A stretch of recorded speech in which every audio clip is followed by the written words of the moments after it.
Hello, and welcome back to the Speaking of Fairview podcast.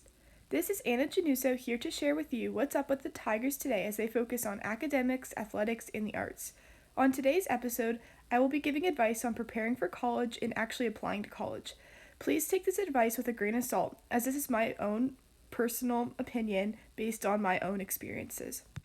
A little backstory into how this idea came to be. I'm the oldest of 4 kids, and so this is my family's first time getting ready for college. I didn't really have anyone to give advice and tips. I had to kind of learn and improvise as I went.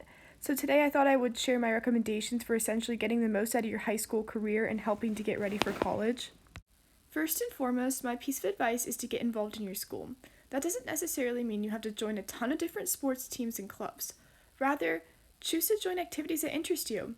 Colleges like to see you spend a lot of time and effort into things that you actually enjoy. It looks better to pick a few clubs to be very involved in versus joining a ton of clubs that don't really interest you.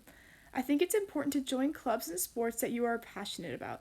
Also, I would join clubs that help pertain to your potential major. Colleges like to see you develop your own story. They like to see you take the initiative to be part of things that you enjoy. For example, offered here at Fairview are pathways. You can join a pathway to gain experience and learn about a subject or field you are interested in. I am interested in becoming a physician's assistant, so therefore I joined the Health and Science Academy, where I got to shadow doctors and PAs at Hammett to get a feel for what it would be like to work in the medical field. There are other pathways as well. There's a Business Academy and STEM Academy, as well as a few more, depending on your interests.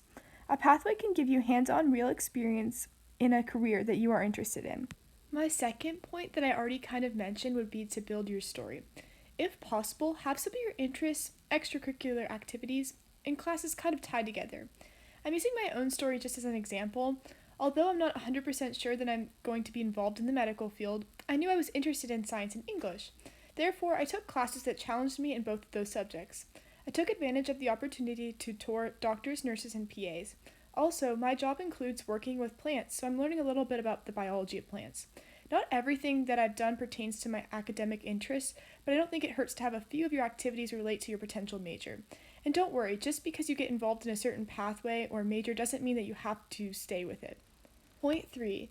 Take some leadership roles in your clubs and sports. For instance, if you love Spanish class, try to get a leadership role in the Spanish club.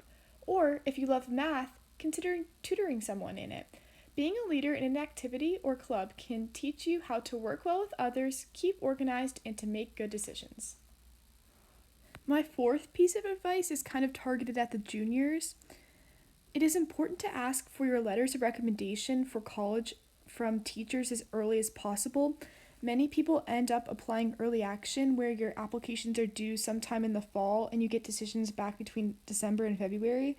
You want to give your teachers a couple months notice if you want a letter of recommendation because they get really swamped with requests. How many letters you need differs depending on the college. I would at least try to get 4, and it is usually good to ask teachers from a few different subjects.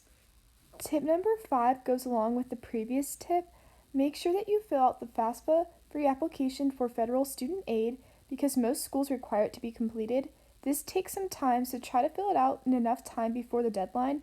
There are also videos and sessions available if you run into troubles filling out the form. Lastly, this is just my recommendation, but I would try to apply early action versus regular decision, especially for your state schools. Early action is where you get a decision much earlier than regular decision, while both are non-binding. But early action shows a school that you are very interested in going. I know from applying to the PA state schools that most people have the best chance of acceptance if they apply early action. That being said, do your own research. See what the school you are thinking of applying to says about the best ways to apply. Sometimes a school will kind of let you know which ways of applying will give you your best chance of admission. Ultimately, just remember to get involved in your school. Join clubs that you enjoy and that may help you in the future. And remember to start thinking of what you need to do to prepare for college sooner rather than later. Best of luck to you guys when applying to college, and be sure to not wait till the last minute to do any task pertaining to applications. And I can be guilty of procrastinating too. I would like to thank you for listening to this episode of Speaking of Fairview. I hope you'll join us for the next episode to learn more about Fairview High School and the Tigers. Thank you, Dr. Lane, Principal of FHS, Mr. Bell, Assistant Principal, and my public speaking teacher Mrs. Stevens for supporting our journey with this podcast.